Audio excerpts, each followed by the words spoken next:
can't accept the loss, I'm hard-headed. There's a little bit of madness to my method. Many falling off that fine line that I'm treading. I risk anything to be great, and I'm not letting nobody rob me of my victory. Number one, that's what I'm meant to be. When by any means, only thing that makes sense to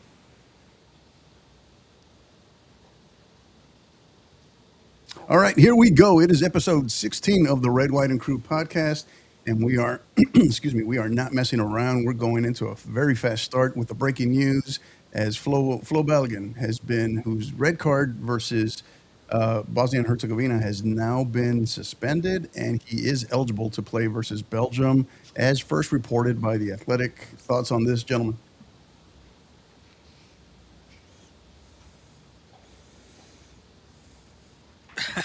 We're all speechless. We don't know. Not all I want. I know. I was about to say. Hey, Wes, we'll start with you. Go ahead. No, I mean, is it the right call? Sure, I think it is the right call because VAR didn't use the correct protocol when they determined that it should have been a red card. They shouldn't have been showing the slow motion. They shouldn't have been showing the still images, and it wasn't called a yellow card on the field, so it wasn't even like it was upgraded from a yellow to a red. Correct. So I don't know. I think it's the right call. Am I shocked that FIFA made the right call? Yes, absolutely. Yeah, we're not. Yeah, those two, very rarely are those two in the same sentence. But I guess so. One of the things that we kind of wanted to highlight in here is before we dive in and ask more questions and get more thoughts was the actual article, right? Article 27 in here, that basically speaks to the fact that if Folarin Balogun commits another infringement of similar nature and gravity during the probationary period, which for him it can be anywhere from 1 to 4 years under this article, he's receiving a 1 year, basically what we call a suspended bust. The suspension shall be revoked and sanctioned enforced without prejudice to any additional sanction imposed for the new infringement. So pretty breaking news. This broke about a little over an hour ago as we were already scheduled to come on the air, and allowed us to push our episode back about half an hour. So thoughts on this? So we'll go, Elias, we'll go with you. What do you make of all of this, maybe behind the scenes, as we kind of connect the dots? I mean, I think, it's I mean, FIFA wants good products out there, and I think that they realize that, one, this was a bad call. This isn't like, Zidane headbutting someone or something like that, where it's just a clear red card. I mean, they haven't called this all tournament. I mean, there's, everyone was pointing out the Messi incident, but there's at least 7 or 8 other instances that are extremely similar that they didn't even, maybe a yellow, but definitely not a red. And then, like Wes said, I mean, you're not supposed to use the still images to give it, in real time. And it was interesting because if you look at the still image, it's in line with, dangerous conduct, right? I mean, he's almost snapped his ankle, but it was not intentional. It was not, and you have to look at the live image because, so where's he supposed to? He's in the air. He's coming down. He wasn't even looking at the player. So where is he supposed to put his foot to catch himself? So I think it was a bogus red card to start out with. They've obviously shown precedent here, with Ronaldo getting his 3 matches turned into 1, and them suspending 2 of the other matches. So I think that they, people, I'm sure the Belgians right now are extremely upset, and there's probably a lot of other Europeans that are really upset too. But it was the right call, and like Infantino said yesterday, I don't know if y'all saw that little clip that they had in one of the games. He said he had a present for us for our birthday. I think that's I thought it was the World Cup. I think he played it off pretty well though. I think this was the 250th present. Well, he also did say, I don't know if you saw the other one earlier after the Argentina Cape Verde match where he suffered with Argentina and then he tried to backtrack out of that comment. He was getting grief over that too. But no, I missed that. So pretty interesting stuff. So I guess how long had this really been in the works? I guess we'll never know, but all we can really do is connect the dots. But at the end of the day, Flo Balogun is eligible for the Belgium match. All right, so Seattle-bound Heyman.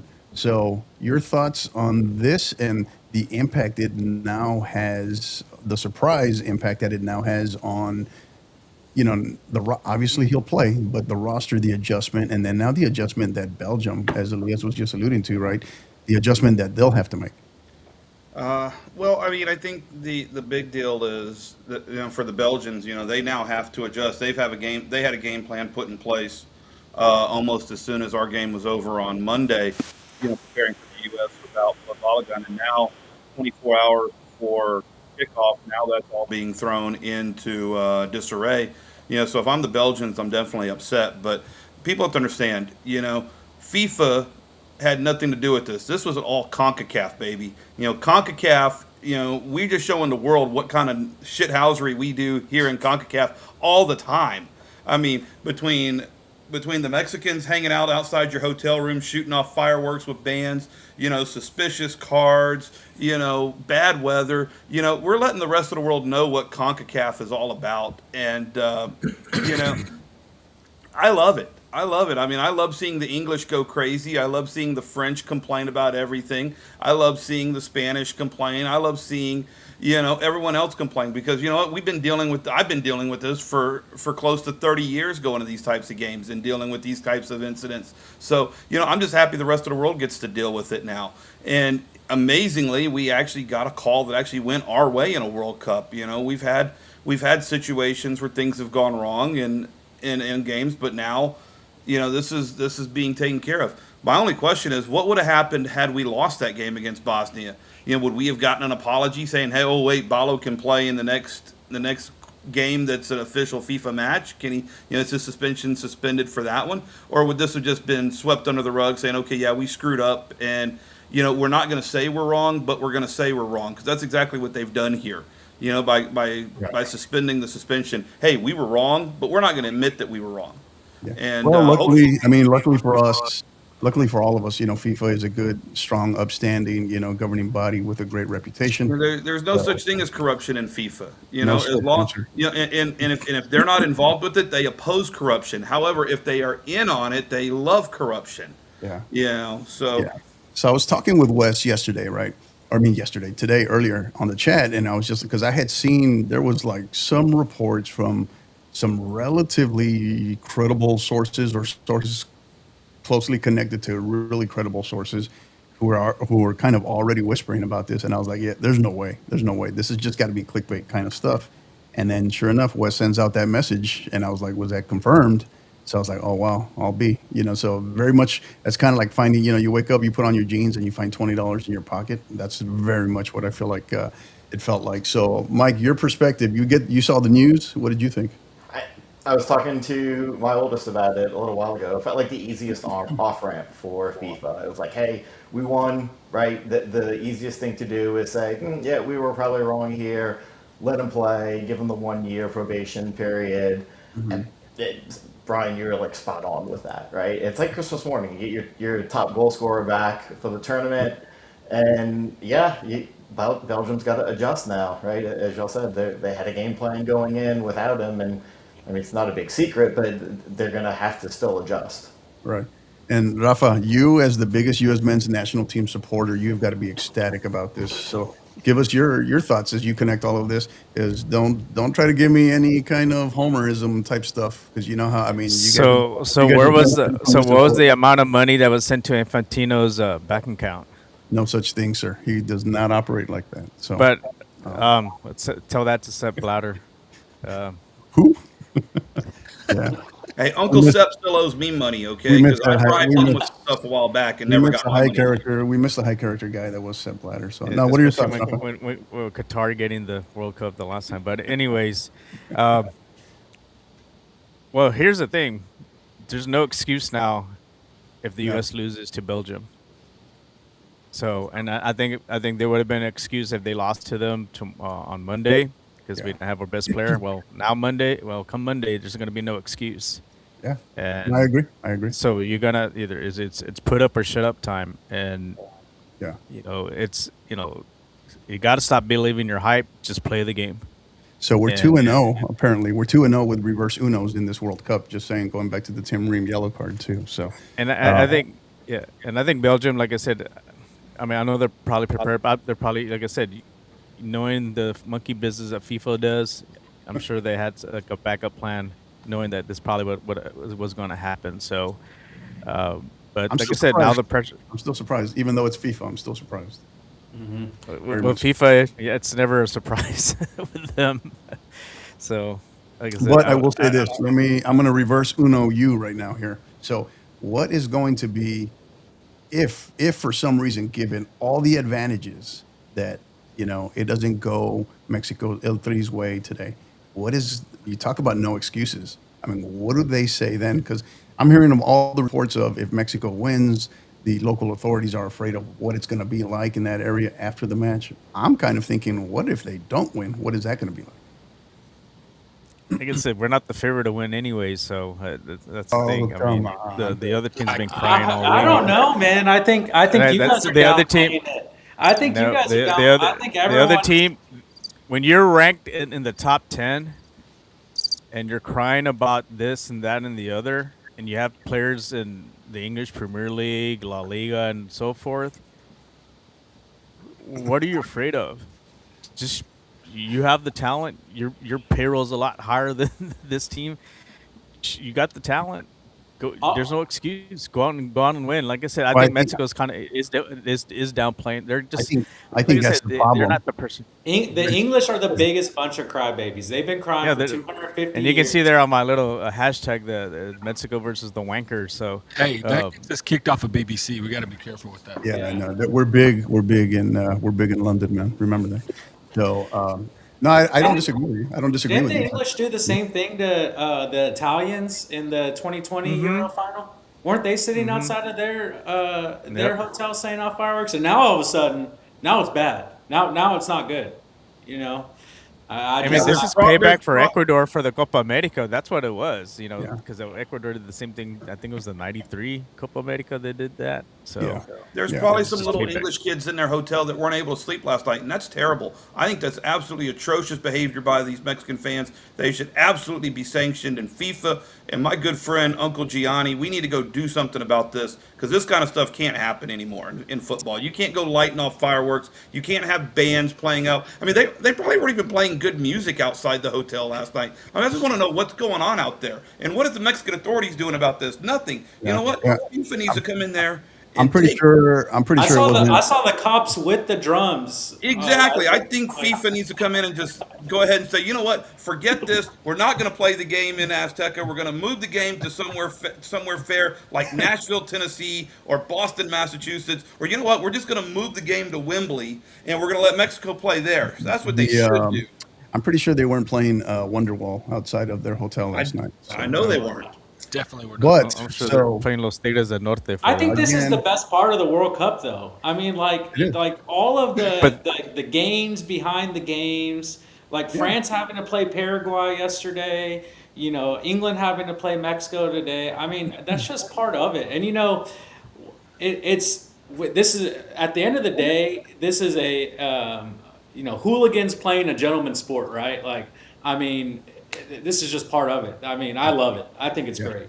Yeah, it's a story. It's the bigger story than the match itself, right? Especially when you talk about Mexico and England. So, and for them to be kind of the ones that get me are the ones from England that are surprised, like they didn't see the potential of the bracket or the layout. They didn't know that this a year ago, 2 years ago, maybe that this could even play out certain ways, right? So, or even since December, since the draw, right? So just little surprising, I guess, but that is going to do it. So again, if you are just joining us for episode 16 of the Red, White, and Crew podcast, that's going to do it in terms of our talk of the breaking news, big breaking news, that Flo Balogun will be available for the U.S. men's national team in their round of 16 matchup versus Belgium tomorrow night in Seattle. Yes, what you got? I have breaking news also. FIFA has also ruled that Torsten Frings did handle the ball. We're going to take the 2002 semifinal or quarterfinal back to a penalty shootout. We're going to let the U.S. get a penalty, and then we're going to go back and replay the rest of the 02 World Cup as well. Is it the same guys that are playing? Are they bringing all the guys back? Yes, Berhalter's ready to go and ready to back one in. Hey, this is like your 8th 2002 reference. I need you. We're on to Cincinnati, man. You need to move on. Let it go. Let it go, Jesse. I think the Zidane red card got rescinded too as well. So they're gonna Oh, give that- the title But to they, France. but they have gone ahead and said it was a penalty. See, et a penal. And So, then it's also you know, they're that gonna suspend result stands. Robin for that one for simulation too. Gotta let it No, go. that result stands according to my uncle Gianni. All right. So now that we've gotten all the Karen part out of the podcast, so let us tell you real quick. So this episode is brought to you by our proud partners at GoalGetter. GoalGetter is a recruiting education platform designed to help female soccer student athletes and their families navigate the path to college soccer. The process can feel overwhelming, especially when families don't fully understand the recruiting landscape. GoalGetter provides the education, tools, and guidance families need to navigate the recruiting landscape and make informed decisions. To get more information, you can find them on their website at goalgetter.com. That's GOLGETR.com, as well as on Instagram and X at GoalGetterSoccer. That's GOLGETR Soccer. Again, as well as on their website at goalgetter.com.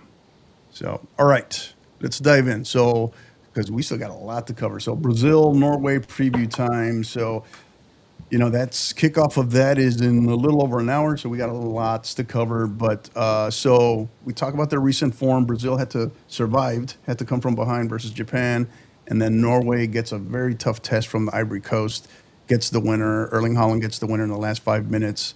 So we know the kind of form that they're kind of coming in. Both are kind of appear to be growing into the tournament at this point. So what are your initial thoughts in terms of momentum when you look at both of these teams head to head? I think that Brazil has more of the pressure, I think, than Norway.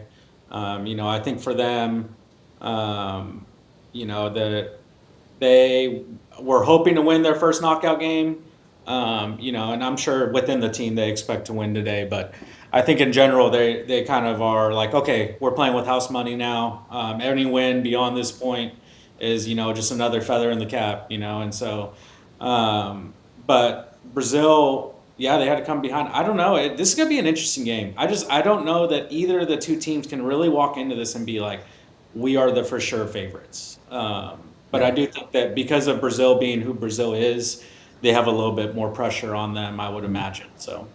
It is kind of interesting. You talk about the pressure piece. I agree with you, but I also feel like, I don't know, it's like Norway has kind of been a little bit of kind of the darlings of the tournament in large part because of Holland.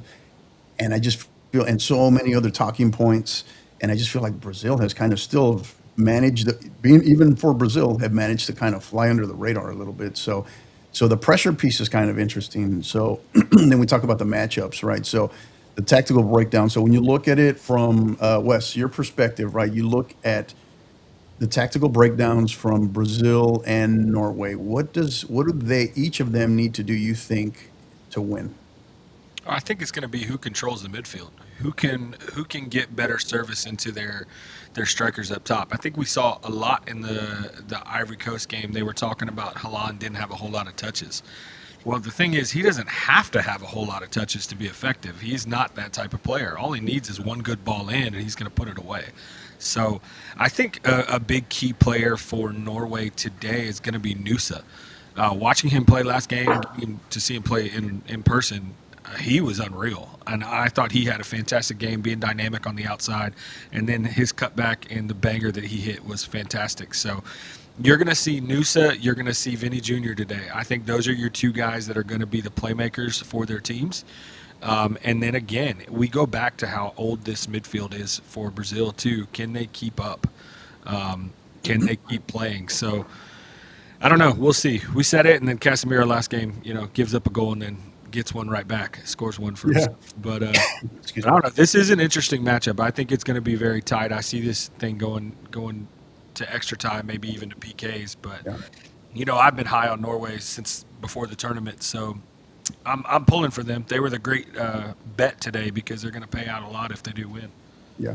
Yeah, and the rest defense structure for Brazil, I think, is going to be really, really important. What do they look like behind the ball when they're attacking? Because you look at Brazil, that is? Brazil's rest defense, because you look at when they played Morocco, kind of let them have the ball for a little bit, and then boom, one pass and they get their goal. And this is not, you're not, and for as good as Morocco is, they don't have a forward anywhere near what Erling Haaland is and his ability to play in transition. So, Danilo versus Sorloth on the outside. Danilo is not. I would not call him a super great defender, but Gabriel and Haaland, they know each other well. I mean, he. I mean, I think Holland posted a picture after that Arsenal game. Buy me dinner first, at least, right? I mean, so you're going to see some wrestling matches up there, up top. Odegaard versus Casemiro, like Wes said. That's the one I'm kind of curious about, right? Is because Casemiro was holding on for dear life in that Japan match. He got a goal, yes, I give him that, but he kind of stood out as the liability in that midfield, right? So, how does Norway kind of try to? I think the same thing that they can kind of try to do, that they're going to try to do, Brazil's going to try to do in the attack with Vinny, is to isolate Vinny, right? So I'll come back to that one. I'll ask Rafa about that one in a minute. But Odegaard and Casemiro, what do you think they're head-to-head in both directions, Elias? I think that Odegaard has the advantage. Now the problem is going to be if Brazil is able to pin Norway in their own half, and he doesn't have as much space to operate in between the lines. Not that he's super great, or not that he's poor in transition, but I think his strength is finding those pockets in possession where he's able to receive and play forward.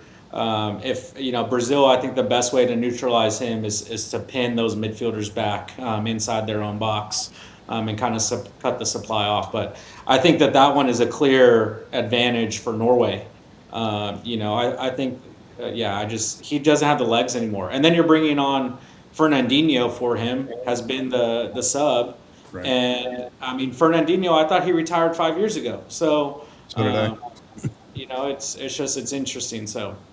Well, I think the key piece here for Brazil, that where I'm leaning Norway, and kind of when I was picking this, is no Rafinha, right? We still don't have the word on him. We know he won't be available for this match, and that's going to be a key piece, a key part that they'll be missing in this one too. So, Rafa, your perspective, Vinny. So, I know you know Vinny well from being such a fine, upstanding gentleman, being a Real Madrid supporter, but how do you think they'll try to isolate him against Norway's Norway's right side? I don't see them flipping or pushing Vinny in centrally. What are your thoughts on that? I think they're gonna try to limit his touches, because once he touches the ball, get to going, he's really difficult to stop. I think the offense runs through him. I think what hurts him is not having Rafinha. I think with Rafinha there, it just allows them to operate a little bit more, because it's kind of like picking your poison. If you try to stop one, the other one kind of gets, is going to hurt you. So in this situation, like I said, the focal point is going to be on him. And but their midfield is going to have to step it up. I think they got to play the ball a little bit quicker for him. That way he doesn't get too isolated and pinned down. Especially he needs to get balls up at the field to Cunha too. I think Cunha's got I think he's been playing better and better. I think he's got some key goals, and but Vinny, the one thing you got to talk with him, he always steps up when there's big games, and I think this is one here that I think he can really step it up, and he can give Norway's defense a lot of problems and stuff. And I see him, I think, getting a goal today. But like I said, it can't be the weight of shoulders on him. Everyone is going to have to put in their part too. So like I said, I think the keys are also the midfield. Like I said, they're going to have to step it up. And Casemiro also needs to. That's he's a warrior there, but like I said, he also can be a liability too. I think that's a big liability. The longer he's in this match, right? So, but the interesting piece I see for Rafinha. The one who stepped up has been Cunha, right? So I think he's the third leading goal scorer in this match, behind Haaland and Vinny, right? So coming in with 5 and 4 respectively. So how does that help? I guess how does he play off of Vinny and get those opportunities? Because if they're going to try to pay so much attention to Vinny, then I guess that'll be the interesting piece. So, Mike, you look at this perspective, right? Or this match, I should say. From your perspective, what are you most intrigued to try to see in maybe through the first water break in the first quarter there?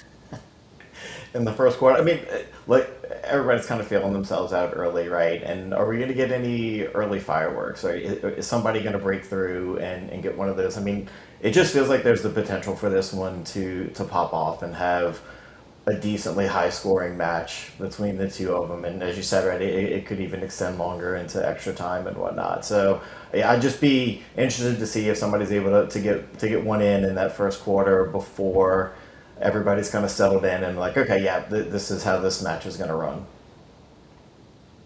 Brian, biggest X factor for either team, both, whichever, just biggest X factor in this match. What do you think? The heat. I think with this game being played in the Meadowlands, with all the heat that they've been having on the East Coast, I think that's going to play a big factor in this match. I think it's going to be a struggle for both the Brazilians and especially for the Norwegians. I think they're going to really struggle in the heat. Are they going to be able to go full bore for 90 minutes? I think for Brazil, it's going to be it's going to be, can they cover for Casemiro in the midfield? Can the midfield with Casemiro outlast the Norwegian midfield? And then for Norway, can someone other than Holland step up? Can it be Nusa or can it be one of the midfielders there? Those are big questions for this game. Yes, this game has a lot of star power, but we have seen in the past games with lots of star power not be won by the stars. And who else is going to step up today for either Brazil or for Norway? Is it going to be someone like Kuna? Is it going to be someone like Guimaraes? Is it, who's going to step up for Brazil? Other than Vinny, and then who's going to step up for Norway other than Holland and and put their team in a position to win this game. But I think the biggest X factor today is going to be the heat. Playing at 4 o'clock in the afternoon in the Meadowlands, that stadium there is miserable. I mean, there is no wind that goes through. There's no breeze that those players are going to get, and they're going to have to deal with that. And both teams are going to have to deal with that nonstop. So. And that's we've been talking about it. That's probably been the one surface, right? The one place, the grass field that's probably had the most complaints, right? Just in terms of how hard it is on the body, the recovery time. So that's another thing to factor in too. But I think that and Kansas City were the ones that had the biggest issues with the turf, and I think you could see it in the Colombia-Ghana game. That turf was chewed up really bad in spots, and they even made mention of it that that because of the heat in Kansas City, it was they were having trouble with the turf, maintaining it and everything. Yeah. So, we'll see what the turf is like today when we get out there. But I hope, I hope they take care of that. I hope they take care of that one, because if they win out, if they continue, Colombia and Argentina will be there for a quarterfinal. Until FIFA decides to move the game, because they would never do such a thing like that, but they would try to take care. We talk about MetLife, right? MetLife, the Meadowlands. That's where the World Cup final is slated to be played. And I'm really hoping that they move that game, because I believe I'm still banned from the Meadowlands from an incident with the Dynamo back in 2007. So I believe it. I'm hoping that we move. I think my name is still on the list at the Meadowlands. They won't let me in, but it is the new Meadowlands versus the old Meadowlands. So Wes Elias, from you look at this match, right? So. Who is at the advantage if it kind of if we get more of a cagey affair, and who is more at the advantage if it kind of starts to open up, or if it's immediate from the start, wide open game? What do you guys think? I mean, wide open game. I would think that has to favor Norway. They've got the counterattacking prowess of it, but then at the same time, Vinny Jr. I like your pick for Vinny Jr. to score today. I actually betted on him to score. And same thing for Nusa with a goal or an assist. I think this is going to be, Mike's right. This could have a chance that it's going to pop off, and we're probably going to see like a 2-2, 3-3, especially with the heat playing the factor. As teams wear down, as the game goes on, as players start to get tired and start to lose focus. There's two good attacking prowesses on both sides for this thing to stay tight, 0-0, 1-1, things like that. I think this is going to be a wide open game. I would say Norway has the edge, because they don't just have Holland, but they've got Nusa on the outside as well to kind of be dynamic. Whereas missing out on having Rafinha, I think Rafinha is a game changer. You have him in this group. It's a different group for Brazil. So, and then do we see Neymar today? What can he provide off the bench? Yeah. Because he's got to come in and play. Rafinha is actually available today, according to Ancelotti just announced. Did he? He's not 100%. Yeah, he's not 100%, but he is available on the bench, so he could come in maybe as like one of those super subs for like maybe 20, 30, like for 30 Yeah. minutes. Val. I want to Be say this curious- also be curious to because see. Elias brought this up earlier in the tournament. I mean, Carlo Ancelotti, I think, will be a big factor in this game, and I think we can all agree he's probably one of the best managers in the world. And we have seen this Brazilian team from the time he took over to now, slowly on the incline. This team is getting better with every match, and we could sit there and say about the Japan match, but I think Brazil played a really strong match against Japan. And I think the experience and the demeanor of someone like Ancelotti gives them that calmness that if something doesn't go their way, that's okay. Ancelotti will come up with a plan, or he's got something. There's going to be something done in that match that will make sure that the Brazilians end up in a position to win the match. And I think that's a key. I think that's another key in that game.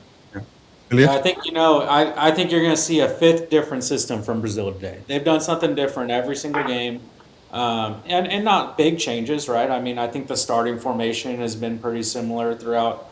The names have been pretty similar, but there's little details that he's tweaking, where he's going. From first it was a 4-4 straight 4-4-2 press. Then they went to a 4 diamond 2 press, and so. Those are the little things. It's not the wholesale, we're switching from a back 4 to a back 3, or, I think sometimes we think of that as the coaching changes, but really it's the small details. How is he going to, we talked about, how is he going to prepare to defend against Holland on the counter? How is he going to deal with Sorloth? Those big men up front and those guys that just eat space up. Brazil, I think he said that Neymar is fit enough to play 90 minutes. He's not starting today. They're going with Martinelli, who, had the game winner, and because who is out, somebody's out today for them. They lost somebody to injury last game. I thought it was Rafinha was the only one that was out. No, they're also missing Oh, you Paquetá. mean injured from the last game? You mean? Yeah, Lucas In Paquetá. Japan. Okay. is out today. So I mean, who's going to be the impact subs? Can Oscar Bob come in for Norway? Who I've seen him play for City before, and I think he's got a lot of quality. He can be a game changer off the bench. Neymar for Brazil. I would think that a KG game is going to probably benefit. I don't know. I don't know who. I think I don't really know. I think they're both very similar. I think they both thrive in similar environments. I don't think that Brazil is a team that's going to break down a low block over and over again. I think they want space to play in. Obviously, Norway wants space to play in. So it is different names, different kind of ways that they go about it, but two very similar teams, I think. I think if it truly turns into a cagey match, that's what's tricky about it, because they're both going to be fighting for possession in transition, but also it kind of neutralizes both of their biggest weapons, I think, in that process. So yeah, that's kind of why I asked it, because I wasn't quite sure myself either, kind of going back and forth on that. But going through the team stats coming into this match, so average goals, Brazil 2.25, Norway 2.5. Average goals conceded, Brazil 0.5, Norway 2. Average goal differential, Brazil plus 1.8, Norway plus 0.5. Average expected goals, Brazil 3.02, Norway 2.08. So part of what's kind of hidden in possession's about the same. Brazil's had 2 clean sheets, Norway has had none. So I don't know. That question is the biggest question maybe going into this match, potentially Norway's defense, right? Especially when they try to isolate, I think, on that right side with Vinny, but I think watching Cunha playing off of Vinny potentially, right, in the space that's created there, I think will be an interesting part. So, all right, we'll go around. Final predictions. Mike, we'll start with you. Predictions on this one. Scoreline, what do you think? I don't know the scoreline. I still think it's going to be a decent one. I think there's going to be a lot of goals put in the back of the net. I had Brazil on my prediction, so I'm going to stick with it. We'll see how that bracket unfolds. Rafa? I'm gonna go extra time. Brazil 3, Norway 2. Good deal. Brian, how about you, man? Well, I think we also need to look at it at something that might be an X factor here is the Arsenal player curse of this World Cup. You know, Arsenal players have been terrible. So, which Arsenal player will stink it up tonight? Odegaard or Gabriel or any of those. So, my prediction early on was Brazil to win this game. I still think they'll win. I think it'll be like I'm gonna say all Brazil 2-1. Holland gets a goal, Vinny gets a goal, and I think someone, whether it be someone like a Neymar or a Rafinha off the bench, gets the winner late. Okay. Elias. I think it goes to PKs. 2-2 PKs, and I don't know how it goes from there. Either Gabriel, puts it. Goalkeeper advantage. Are we going to see a last minute penalty sub? Yeah, right. Maybe Gabriel puts it into the river, or he puts it in the back of the net to win it. So He's going to put it in the Atlantic Ocean. yeah, maybe. So no, I think 2-2 PKs. We'll see, and then let the chips fall where they fall after that. Yeah. Wes. Yeah, he stole it from me too. I say 2-2. It's going to PKs, but I will tell you Norway's going to win in PKs. I picked Norway on this, but I don't know, man. I keep going back to this Brazil defense, the Ancelotti factor. Will that be a big difference? How much does Gabriel annoy Holland, right? All those bits and pieces. I see extra time at a minimum, potential penalties as well. I'll stick with the Norway pick, but I'm starting to feel Brazil just when I look at the defense and the Ancelotti effect. And then I think guess Holland loves I think he loves the contact from Gabriel. Like, I think if they had played Paraguay yesterday, if Norway had played Paraguay and they were kicking him and stuff, he would have been all about it.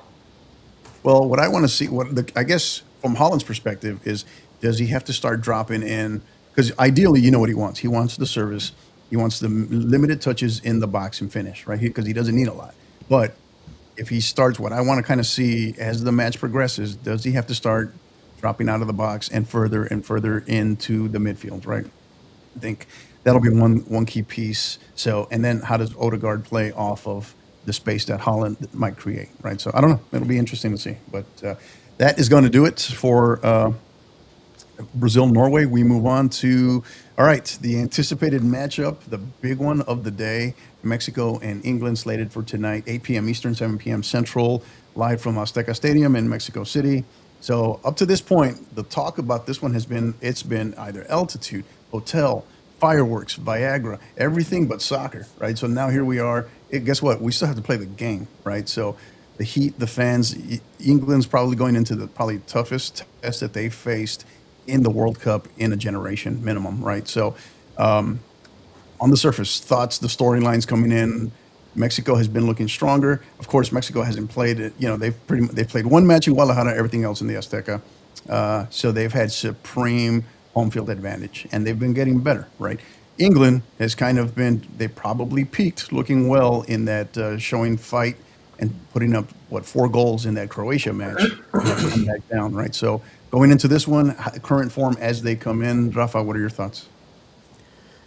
Yeah, ever since England had that big game against Croatia, they've kind of gone down. I guess the quality of play, they've just kind of been scraping by. Like I said, they had to come back to beat Congo towards the end, and for a team that's ranked very high with all that talent, really should have blown out, Congo like 3-4-0, but it looked like they were going to get eliminated. And like I said, I don't think they're in very good form, and right now Mexico's starting to peak at the right time. It didn't show in the first game, but then, the second game, got a 1-0 win over South Korea, but then they got it going. But I think where it started going is that game against Czech Republic, and then they built it on that against the Ecuador game. They just blitzkrieg Ecuador. They could not do anything. Their overpaid midfield got outplayed by the midfield by a 17-year-old, and they're picking at the right time, and that's what you want when you come to the knockout stages. Who's playing at the best right now? Like you say, everyone's saying like France is playing at the best, Argentina, but you're gonna also list Mexico. They're starting to play better and better at each game. So like I said, I think it's a great opportunity. I know England has a winning record over Mexico, but the 3 losses that they have been at the Azteca against Mexico. They have not won a game there, uh, and I think Mexico's up for this. I think the key is they have a Javier Aguirre. I think Javier Aguirre has them believing. I think he's been coaching well. He's been organizing well. The defense, putting the right people, in the right places, and I think this could be the breakout game for him here. One of those signature wins.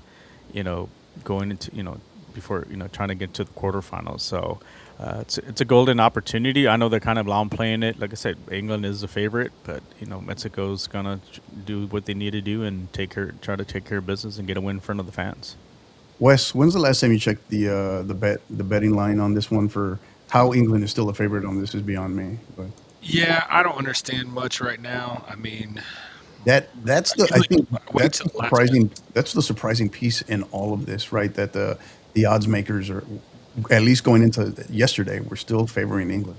Actually, yeah, England is favored right now on my betting site that I'm working on. It's 52% England, 49% Mexico. Yeah, so it's tight, but it's still the fact. But they Yeah. still are the favorites. Yeah. Yeah, surprising. So, Brian, England brings in one of the hottest players in this tournament, and Harry Kane, who's probably playing the best of his career, right? How does England look to facilitate? How do they try to find him, and then who can play off of him to maybe to challenge? Because we already know. I think the one benefit that England has is they already know Mexico basically gave away the blueprint on how they're going to come out for this versus Ecuador. They're going to look to do the exact same thing. I know there's speculation that there might be one lineup change in terms of, I think it might be Romo. I think Romo out, and I forgot who they said might come in for him. Maybe Edson. No, it wasn't Edson. I think it was somebody else that they were talking about. But I think they figured out their formation and how they're going to want to come out fast. So England has that advantage. But how does England try to get Harry Kane opportunities and quickly?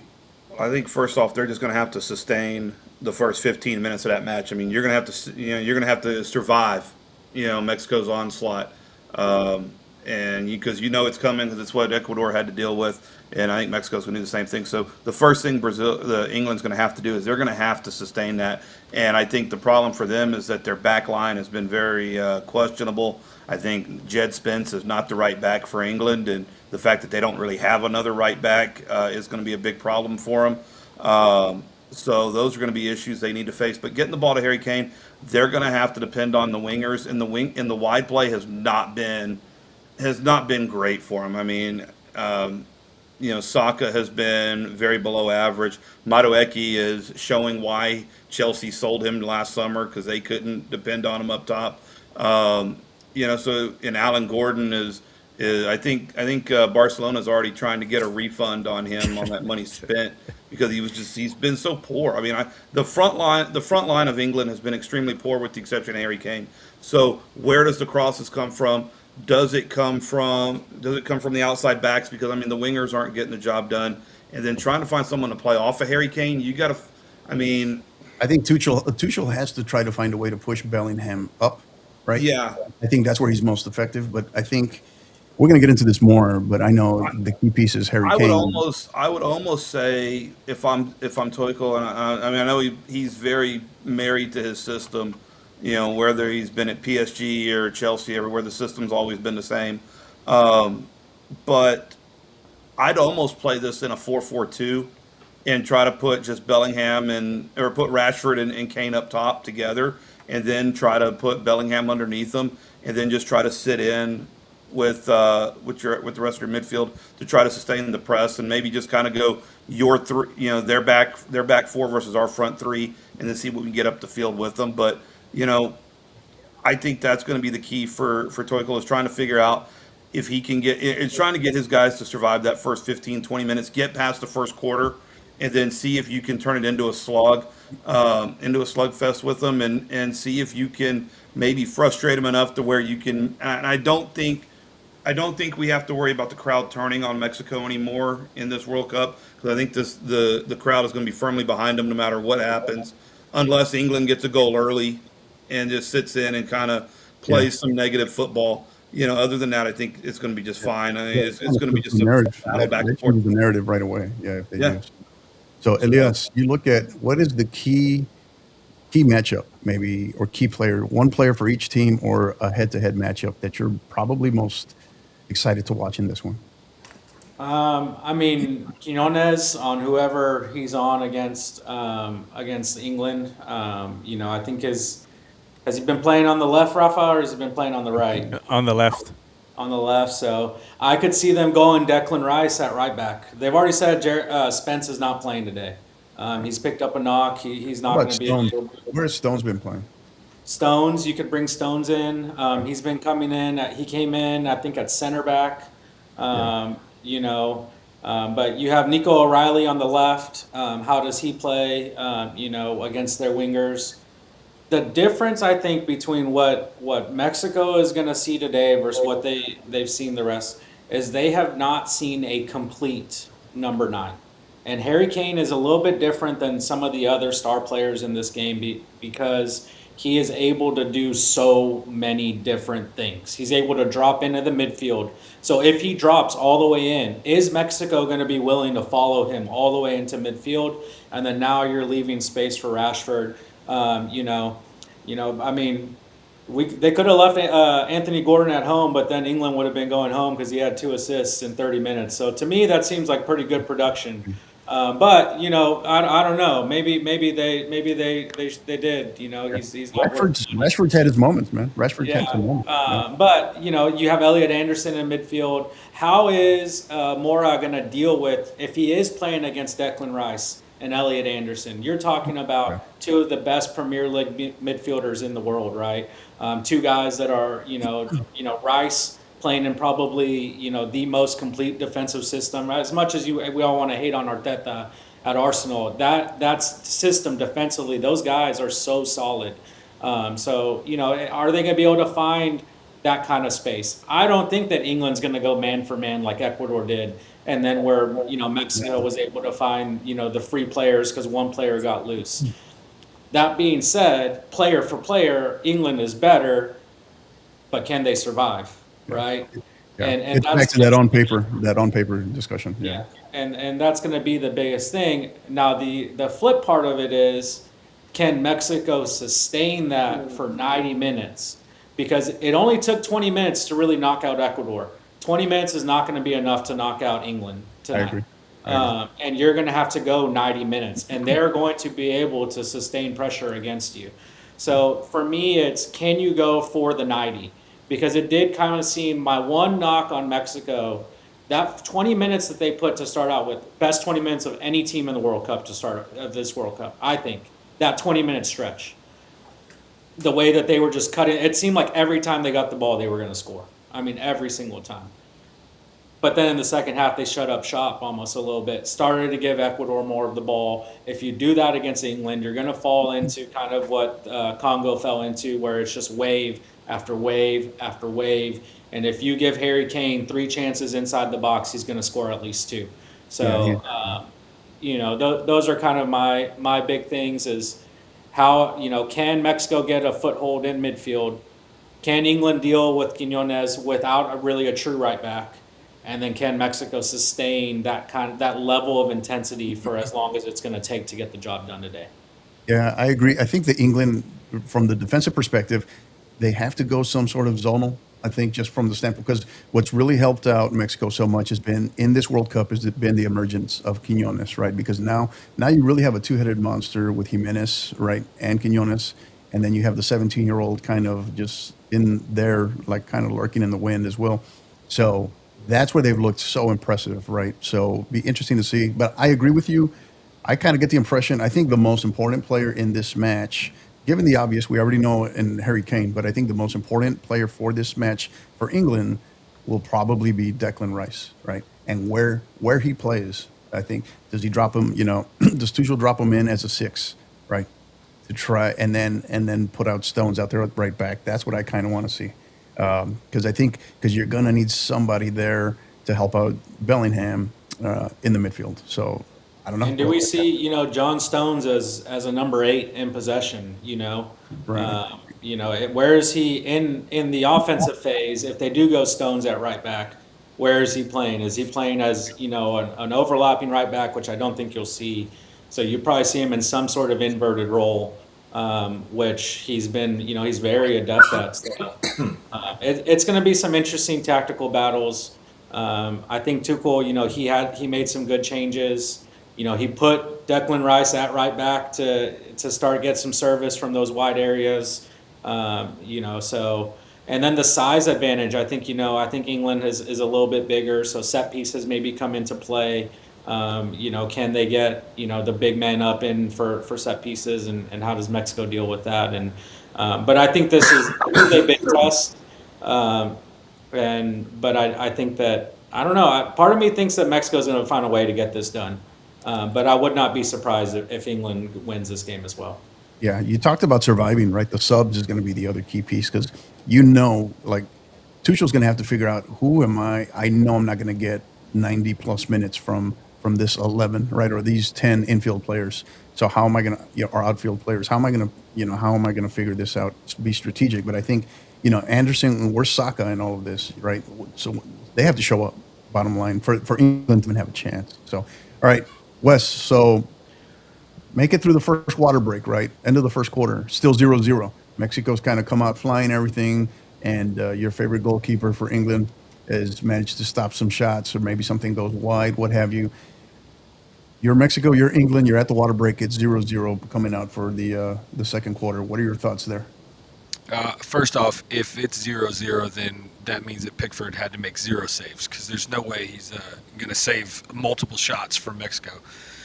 No, I think if it's still 0-0, that's great news for England. I think the way Mexico has started these games has been fantastic. I think seeing them come out, like you said, Elias, the first 20 minutes, it looked like they were going to score every time they had the ball.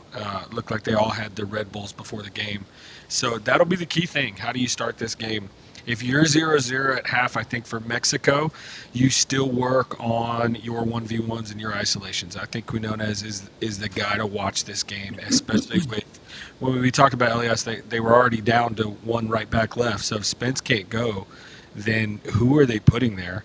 What is it going to look like? Does it change the way their shape looks a little bit too? So I think that's a big key factor. I think Mexico just has to keep knocking at the door. I think I agree as well. If they let off the gas and kind of let England have the ball, that's troublesome. But I don't know, guys. I just don't see a way for England to get through this game playing the way that they have been playing this entire tournament. Outside even the Croatia game, it's like they scored, but they let Croatia get right back into it. It was the second half where they finally woke up. Yeah. They had to dig. I don't think this is a game where you're going to be allowed to just wait to turn it on very late. You might get run out of the building if Mexico shows up the way that they show up. And then that stadium is going to be rocking. I mean, it is so hard to play there. It's the reason why only 2 teams in the last, 50 or 60 years have won a game there. And I think the last one was in the 90s that somebody won there. So 2013 was the last time they lost. 2013. Yeah. The one before that was the 90s, wasn't it? Or was it like 2003 or something? Yeah. But still, that's crazy to see. And like Rafa said, there's 3 times England has gone to Azteca, and all 3 times they've lost. So, they can sit up there and say nothing's going to bother them, but in the back of their minds, come on. And as many struggles as England has had in extra time periods and PKs, I did see a person that I follow betting-wise, he put a bet down that he said he thinks England is going to win this game in PKs. And that is crazy. I just don't see any of those PK shooters walking up to take a PK in the Azteca. It doesn't matter what side you're on. There's no way you're going to be able to keep your nerves there with that. So you couldn't even do it when you were at home, right? So I think that's the whole thing hinges on that, right? Yeah. The weight of an entire nation is in that stadium, and it works both ways, right? I mean, Mexico's going to feel it if they don't score. And the longer it goes without them scoring, or even if it goes the opposite way, and then let's say England gets one early, Brian, you might have said, I don't think they're going to turn on them, but what if they're down two in the second half, right? What does that look like? But on the flip side, we know they're coming out all gas, no brakes, and are they going to find their way to get one, maybe two, and then man, if you're England in that environment, having to try to come back against that team in that stadium with that crowd behind them, that's a tall task. Yeah, yeah, no doubt. Brian, who is for you look at England or no, let's say yeah, well both teams, England and Mexico. Most who you feel beyond the obvious, who you feel is the most important player in this game for both teams? I think for England, it's going to be Rashford.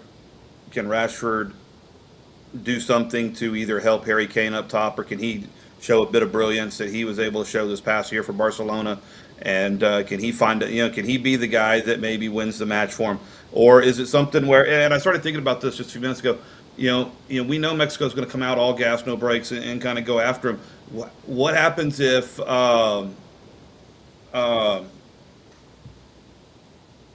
England catches them on the break early with someone like Saka or Rashford on the flank and goes from there? I just got an update on my phone that the Royal Belgian Football Association, I saw that.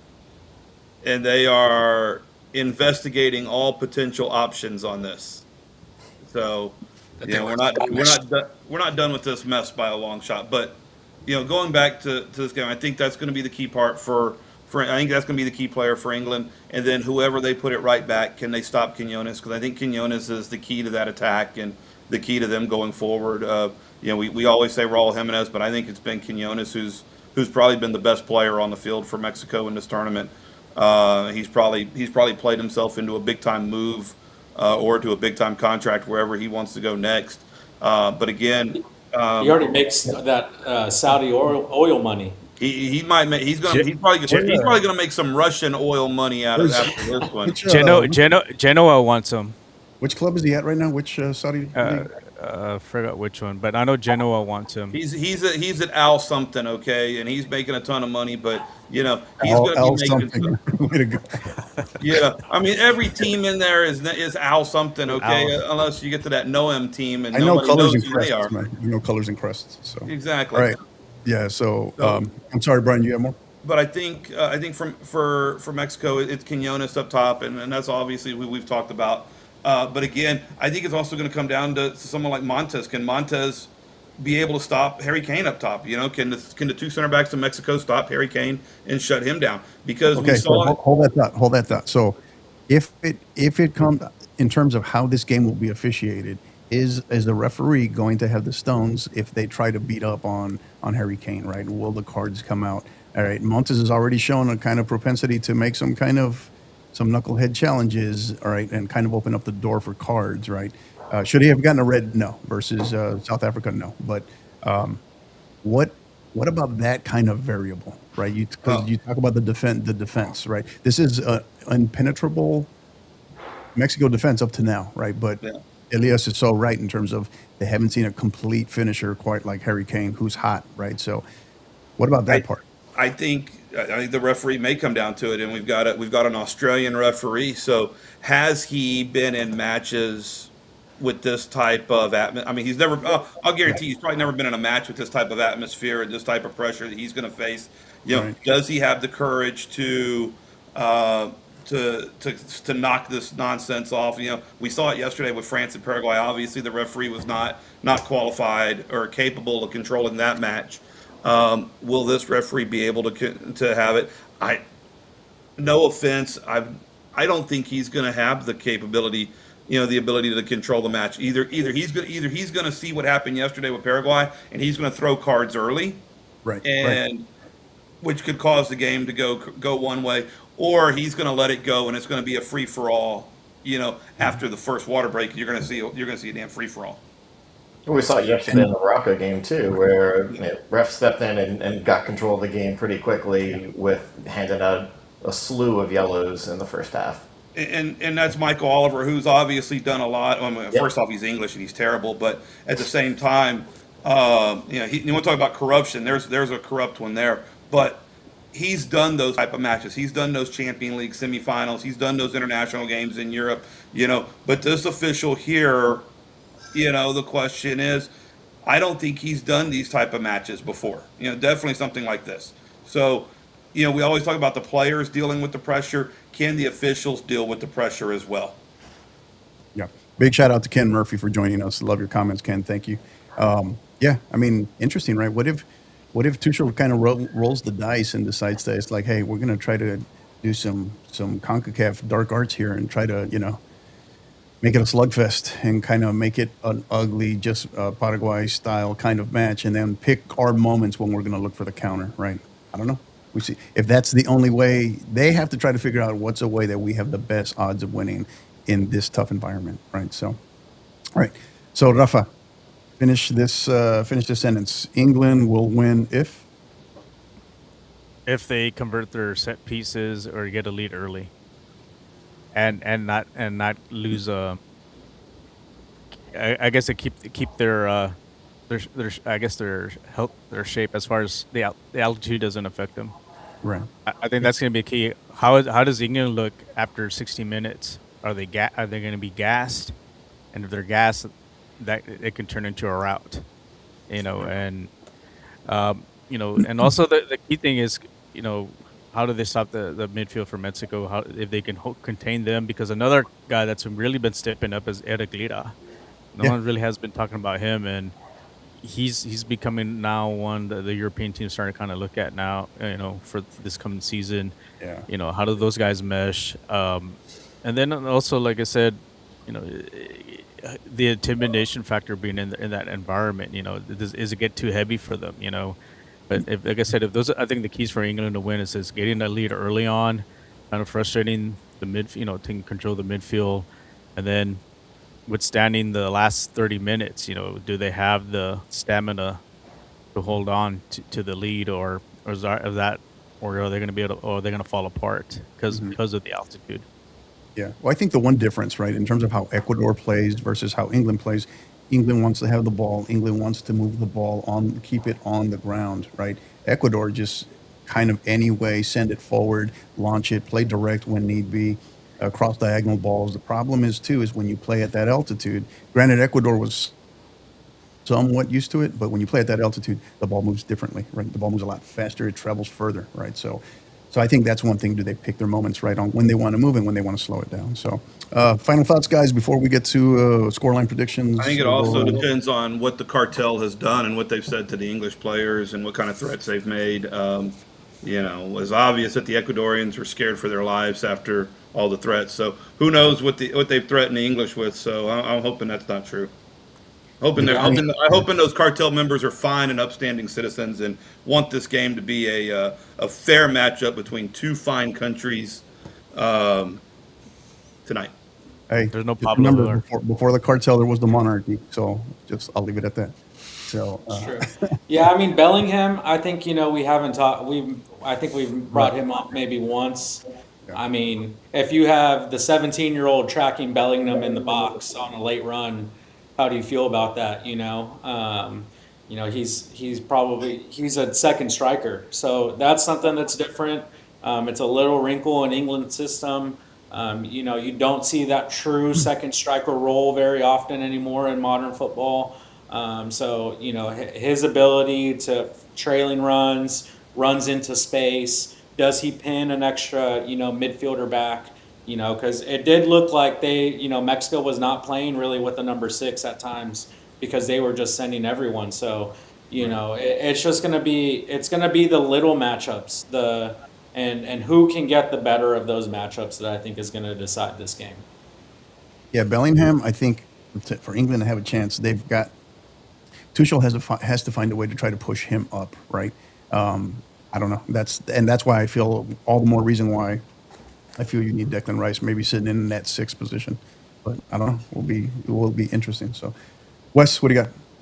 No, I think tonight, Rafa, you like to say earlier, we've got no excuses on Monday night with Balagoon playing. I think tonight this is where Mexico is put up or shut up. We get to find out if they really are a good team and one of these top level teams, or they're the Mexico that we all know and love, where they can beat up on everybody that they should beat up on, but when it comes to playing a real team, they can't compete. So, I think it's tilted in their favor with where the game is at. I think the Aztec is one of the hardest places to play in the world, and I think I got to give them their due. They've played well. I mean, they haven't given up a goal the whole tournament. So I think we're going to see an upset here tonight, even though it's pretty close in the betting lines. We're going to see an upset here tonight, and it's going to be. The reason I think this is going to come down to this. I don't think England has that depth like they've had in the past, and I think the way that they've had to shift kind of their defense around, and what happens with what it looks like tonight is going to be a big key to that, because we know they got the guys going forward. They've got the guys that can go play. It's who's on that back line and can they hold up with constant pressure that they're going to get, because when Mexico gets the ball, it's all gas, no brakes. Yeah. He should have taken a page from Pouch, man, and brought 10 defenders. I don't know what he was thinking. Should have, yeah. So, Brian? I think it's going to be one of those matchups that we just love to watch. Two teams that we have that the rest of the world absolutely hates to support. So, I think it's going to be it's going to be a fun hate watch tonight around the world. And if you find a Scottish pub or an Irish pub, they're going to be rooting for Mexico. You're going to go in an Irish pub and be able to order tequila tonight. Then you're going to walk into somewhere else, a Costa Rican place, and be able to order any Irish English beer and everything. So it's gonna be one of those kind of nights. Everyone's just rooting against each other. I think ultimately this game comes down to moments and who's able to capitalize on their moments. I think Mexico will have more moments. Are they able to capitalize on it and get those goals? Are they able to score early and kind of keep the crowd in the game? To give them that 12th man advantage. But I mean, my prediction early on was England winning this game. I still think it's I'm going to say 2-1 England, and I think it comes down to a Harry Kane moment of brilliance at the end. Yeah, Mike. I'm looking forward to it. It's gonna be a fun one for sure. We were talking about it yesterday at the stadium. England has the quality to keep possession if they want, and to not just concede, even in that stadium, even fighting all that adrenaline that the Mexican players are going to be playing with. Are they going to do it? Can they do it? I think all signs kind of point to Mexico being able to withstand and win in the stadium, but we'll see. I'm going to lean Mexico only because of where it is and the amount of adrenaline and emotion that they're going to play with. But like I said, if after the first quarter, first half, I think that really drops off pretty quickly if England's able to take the early haymakers and keep standing. Yeah. Rafa.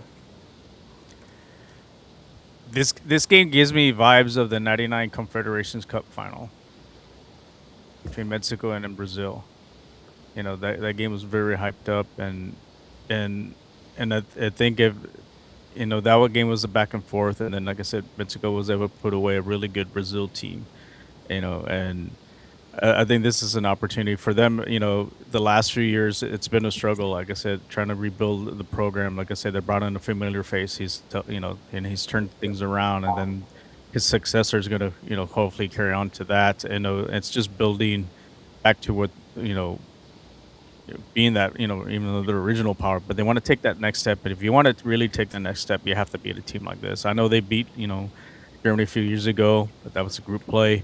But this is your opportunity in a knockout stage, and if you can beat in England, let's just say Brazil and Norway end up beating up each other, you can still you may have an opportunity to get into the semifinals, and so it's a good send off. Like I said, to get a win before hitting the road, and I think if they can get an early goal, keep the pressure up, and just wear England out, use that that altitude as an advantage, and then the 12th man is going to be the key. I think the fans are going to motivate them, push them. I think they pull off a win. I think they get this one a 3-2 win. And the other variable that could come into play, and it's harder to gauge who would be at the advantage here, excuse me, would be, as I mentioned to you guys before we went live, as of when we went live, I don't know what it is right now, but 60% chance of thunderstorms at kickoff, right? So, and the rule is, right, North American rule, there is no different in Mexico than it is in the States. But as it relates specifically to Azteca Stadium, anything lightning within 8 miles, all right, the game will be halted. And then, of course, you need 30 minutes of all clear for the players to return to the field. So Mexico has already seen that, right? England has not. So how do they handle that? Do they have that, do they have that, a plan for that as well? If that, because that could very well be a fact. I mean, what if it's a slow start for Mexico? England's flying, England's playing well, it's still 0-0. And then boom, long weather delay comes, right? So got to be prepared for all of that. I think England will definitely have to use these strategically. Will have to use these water breaks, right, and kind of break the game down into chunks, into quarters, as we've been saying. And then the question will be if they're playing well, or let's just say it's a tight game, 0-0, 1-1, what have you. And then it comes to subs, right? That's where the depth part comes into play, right? So that'll be the interesting piece. So 100% chance of showers now at 6. what is it? They said 100% on the weather chart. Nice. As of right now, that's live. 6 o'clock. Thunderstorms. Nice. So looking at their team stats going through there coming into this match really quick. Average goals, Mexico, they sit identical at exactly 2.0, both of them. Average goals conceded, 0 for Mexico, obviously, and 0.75 for England. Average goal differential, Mexico 2.0, England 1.2. Average expected goals, Mexico 1.38, England 1.90. Average expected goals conceded, Mexico 0.5, England 0.6. Average expected goal differential, Mexico plus 0.8 and England plus 0.13. Possession is heavy England, 65% to Mexico's 48%. So yeah, and then of course we talked about Mexico with 2 clean sheets versus England's, or Mexico with 4, I should say, and England's 2 clean sheets. So just some stats, some additional stuff coming into this in terms of their form on paper, right? So, all right, final prediction, score lines. Oh, Rafa, go ahead. I got one stat. They're on the Weather Channel. Air quality. Today's game is going to be very poor. Very poor. Isn't that the daily Weather Channel for Mexico? Mexico City shit. All those fireworks they shot off. Yeah, this says here, conditions for breathing will be very poor today, partly due to air quality that is very unhealthy for sensitive groups. Why do they even bother with a forecast for that? It's just today's air quality shit, the same as always. I mean, come on. I mean, you're talking about one of the most populated areas in the world. Good thing the English are not sensitive people. No, they're not. They're battle tested. They'll be fine. So, all right, official score lines. Final. I know some of you guys were already kind of predicting how it would play out, but final score. What do you guys think? How does this play out? We'll go. Wes, we'll start with you. I think it's going to end 1-1. We're going to go into extra time. We're going to go to PKs, and I'm never picking Pickford in PKs because he can't get his T-Rex arms up to save. You don't want to pick the English in a penalty shootout? Are you serious? No, especially not in Azteca. I mean, that apparently is a sexy bet right now, but that's not happening. Could you imagine that? Wow. It would be unreal, but no. Mike. I'm going to go 2-1 extra time to Mexico. I think they'll probably get it done today. Just too much in their favor for this one. Yeah, good deal. Brian? I'm going to go 2-1 England. Like I said, I think, you know what? I think the English are sick and tired. I think the players are sick and tired of hearing everybody make excuses for them. So I think this is the kind of game where they're going to step up, and I think Harry Kane's going to be the kind of guy to step up and say, you know what, enough of this nonsense. We're going to go prove that we're England, and we're going to go out and take care of business tonight. So I think England wins 2-1. My prediction, and that's also just because I can't ever pick Mexico to win any game important. So after shitting on the English for the last hour, you're going to pick the English. Yes. All right, good deal, Elias. I think Mexico is going to find a way to win this game by 1 goal. I don't know exactly how. If it's going to be 2-1, 3-2. It's going to be something weird. I don't think it's going to be something controversial. I think it's going to be a weird bounce, a deflection, something like that. I don't know. I just think I think England's going to get CONCACAF today. A mano de Dios. Yeah, I mean something, man. It's going to be crazy. But I think that the home field advantage is huge. I think Mexico also knows, like, even though if they win, they have to leave Mexico. You're going to be playing home games the rest of the way. I mean, they come to the States, you're gonna get huge crowds. So I think that they're feeling it. I think they know they have a chance to go do something special. I think England for sure is feeling the pressure. I think maybe Tuchel's feeling the pressure. I mean, everyone was hating on Garrett Southgate for not being able to get them past, the semifinal or the finals. And I think they're going out in the round of 16, and then they're going to be wishing they still had Southgate. So. Well, here's the interesting piece, right, as far as that goes. I don't necessarily disagree with you as far as the home crowds go to a certain extent, because I feel they get past England. Now they got to come to the States. They got to go through inevitably what could be Brazil, Colombia, or Argentina. And that's not happening. You're not having CONCACAF one-sided Mexico crowds. You are not. I can tell you that right now with those three. So that'll be the interesting piece, right? And then they'll have to, will they be ready for that type of adversity, right? So that'll be the interesting piece. So, Rafa? Yeah, I'm still going with the 3-2. I think we get it done. Like I said, I think we get it done. I think we maybe get a lead and then kind of hold on, towards the end. But like I said, England just they run out of gas. I think after the 60th minute, you're going to see the altitude creep in like death, and just kind of wear them out. And Mexico pulls it off, and they're off to Miami. Everything in me says Mexico, but the fact that it's becoming so overly kind of one-sided. But then we look at like the odds makers and we just certain things. Is England going to finally say enough is enough?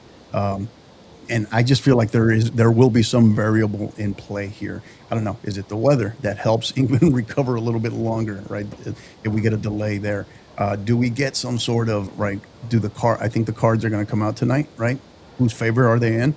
What kind of tackle? We've already seen some craziness in terms of, we talked about Flo Balogun.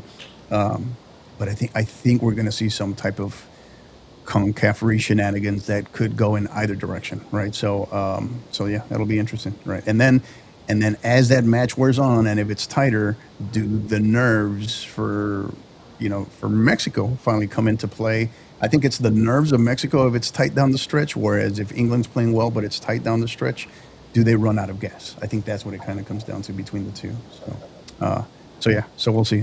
So every part of me wants to say Mexico, but I don't know. I picked England, so I'll stick with the bracket. So we'll see. I don't. If it goes into penalties, I don't know how England can pull it off, but we'll see. But because if you're Tuchel, you're trying to get out of there in 90 minutes, right? You don't want to stay in there. You don't want to stay in there longer than you have to. So all right. But that is going to do it for episode 16 of the Red, White, and Crew podcast. We're about 7-8 minutes away from kickoff between Brazil and Norway. Gentlemen, any final thoughts? If you want to place a $20 bet that both of these games go to PKs today, you're going to win over $400. So it's not a bad bet. For each match? That's 20 for 40 for each? Both games. Oh, you got to pick like the parlay. Gotcha. Anything else? Extra time. Well, guys, I just want to tell you guys all, look for me tomorrow night in Seattle. I'm in section 304, row G, seat 1, so I'm right there on the aisle. I know exactly where that is. Yeah, I'm right up there, right in the middle of the American Outlaw section. I'll be wearing red, white, and blue, guys, so I won't be hard to miss in that big stadium. But I want to thank some people that kind of helped me out, helping getting me directed in the right place to get a ticket. So, everything kind of happened last minute.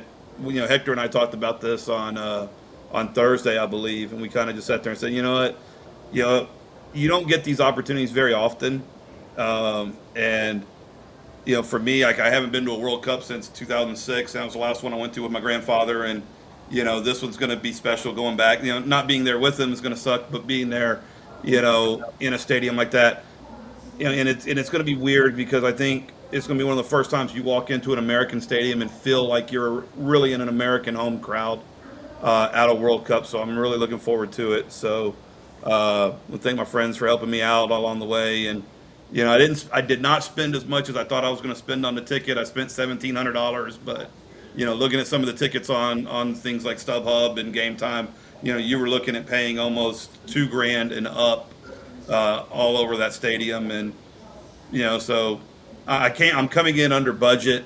Like I said, we're gonna have a literally a 24-hour turnaround. I'm out of Houston at 6 a.m. I'm back in Houston at 7 a.m. the next morning, and I'll be right here for the podcast on the review on Tuesday. What time are you scheduled to? What time are you scheduled to land there? 1 Local? o'clock in Seattle. Yeah. I'll land at 1 o'clock, and then it is on the way to the stadium and rock and roll. High's going to be in the mid 70s, lows in the 50s. So I'm going to enjoy a little bit of this nice weather before I go to Dallas and cook at SMU camp starting on Wednesday. Awesome. We'll be looking forward. We hope we have some sort of Red, White, and Crew podcast signage or something. Man, take a sign, something. That's what you need. Yeah. You know, we'll see what my agent's able to negotiate. You know, for me to broad. You know, Are you just gonna put the stickers on your head? The Red, White, and Crew There you go. podcast Yeah, stickers? we'll figure that out. One right in your giant, right on the forehead, right? Just giant, right in the middle. Good deal. That's All a right. negative there, buddy. But So, anything else, guys? Nothing? So we can get out of here. So, all right, that is going to do it for, again, episode 16 of the Red, White, and Crew podcast. If you are not already following us, follow us on YouTube at the 50_50 podcast. Since we are part of the 50/50 podcast network, you can go on there, like, rate, subscribe, hit like on this video. Okay, that will help us in the algorithm as we continue to grow this podcast. Hit subscribe, hit the subscription button, and if you hit that live bell notification, you won't miss a single episode that we do, since just about everything we do, 99.9% of everything we do is live. So, again, also the audio podcast format, you can find us whatever your preferred podcast platform is. Go on there, same thing, find us and hit the review button. Any negative reviews you send to it is now Coach Heyman, Brian Heyman. He's in charge of our complaint department, I should say. So, yeah, I've got a big Mexico garbage can for all your complaints there, guys. So, by the way, guys, if my dad asked, I did not go to the game, so he has no clue I'm going. So just let's keep that because nobody's watching this. Let's keep that between the 12 viewers and the 6 of you guys, so we'll be all right. Hey, we're going over 100, probably over 100 strong across all our channels here right now. Hey man, we're really big in South Africa. I told you guys. We are, and on college campuses. We are. So, all right, that is going to do it for the crew. I am your host, Coach Hector Cano. Thank you so much, everybody. Let's go out. Let's enjoy Brazil, Norway as they're about to kick off. And we will come back to you soon for the review or the recap match. The recap show, I should say, of the U.S. men's national team in Belgium. But until the next time, you know what to do.